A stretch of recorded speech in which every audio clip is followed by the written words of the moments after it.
Em 2023, um dos focos do presidente Lula foi retomar as relações externas do Brasil e criar alianças internacionais. Pois bem, neste primeiro ano do seu terceiro mandato, Lula conseguiu e colocou o país de volta à arena global, entre acertos e algumas controvérsias. O nosso analista sênior, Américo Martins, acompanhou as viagens do presidente durante todo o ano e faz um balanço dessa agenda. As viagens do presidente Lula ajudaram muito a recolocar o Brasil nos principais fóruns internacionais. O presidente Lula visitou 24 países em 15 viagens internacionais em 2023. Ele viajou, portanto, mais de uma vez por mês para fora do país. No total, ele ficou cerca de 60 dias fora do Brasil.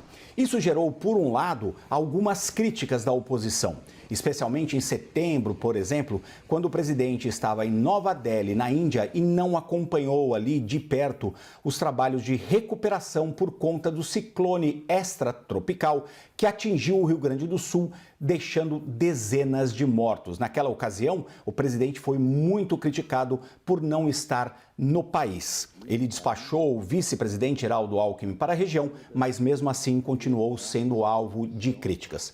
Por outro lado, do ponto de vista da política externa brasileira e dos principais objetivos do Itamaraty, essas viagens e essa agenda forte diplomática do presidente foi muito bem sucedida. O Brasil conseguiu ser ouvido nos principais fóruns. O presidente, por exemplo, esteve entre aqueles líderes que abriram a COP28, a Conferência do Clima. Ele discursou no G20, foi muito aplaudido na Assembleia Geral da ONU, foi convidado para participar da reunião do G7 em Hiroshima, no Japão, e participou ainda da cúpula dos BRICS na África do Sul, onde se decidiu expandir esse grupo com mais 6 países. O presidente Lula vai colher bons frutos dessa agenda internacional intensa no ano que vem, 2024, quando o Brasil vai presidir o G20. Vai ser uma oportunidade única para o Brasil ajudar a esse debate internacional sobre mudanças nas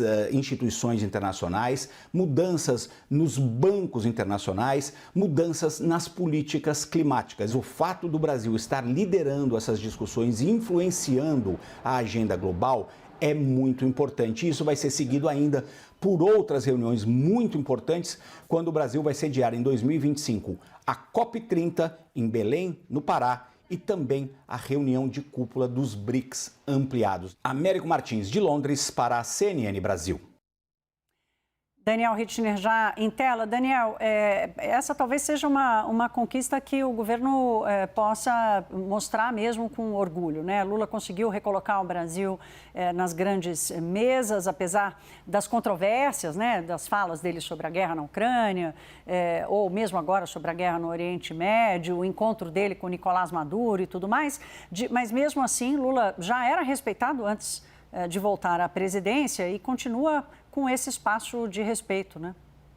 Olha, Thaís, uma das prioridades na política externa, talvez a grande prioridade na política externa, tenha sido, neste ano, fazer o que o Palácio do Planalto e o Palácio do Itamaraty chamam de reinserção internacional do Brasil. A gestão anterior tinha feito pouquíssimos contatos de alto nível com representantes da Europa, líderes da União Europeia, por exemplo. O Bolsonaro também foi o primeiro mandatário brasileiro que não pisou em território africano desde a redemocratização e acumulou uma série de passivos ali na área ambiental também. Lula fez ali, se dedicou esse primeiro ano de mandato a recompor essa relação com a União Europeia, países africanos, o Sul Global, e reinserir o Brasil ali na agenda internacional, principalmente de meio ambiente. Fez uma cúpula dos países amazônicos, levou uma posição bastante forte ali para a COP28 nos Emirados Árabes e garantiu a realização da COP30 em Belém em 2025. Tudo isso, porém, foi um pouco ofuscado pelas posições internacionais do presidente, como você acabou de mencionar, em relação ao conflito Israel-Hamas, a guerra na Ucrânia, com uma posição ali, uma tentativa de intermediação que foi fracassada, e também aos acenos que foram feitos a Nicolás Maduro na Venezuela, que prejudicaram o andamento da cúpula de países da América do Sul que o presidente organizou aqui no Brasil em maio. Esse apoio a Nicolás Maduro acabou sendo o grande tema, no final das contas, da reunião, com forte oposição do Uruguai e do Chile, acabou ofuscando um pouco o feito de ter recomposto esses laços com os demais presidentes da América do Sul. Mas o Itamaraty e o Palácio do Planalto avaliam muito positivamente esse primeiro ano e dizem que 2024 vai ser um ano diferente, em que Lula vai gastar muito mais tempo no país, até porque a principal agenda externa do país, que é o G20, vai ter o Brasil no palco com a cúpula até dos líderes no próprio Rio de Janeiro em novembro de 2024. Daniel, a revista The Economist todo ano elege o país do ano, desde 2013 para cá. E faz um texto explicando os países que concorreram, por que sim, por que não.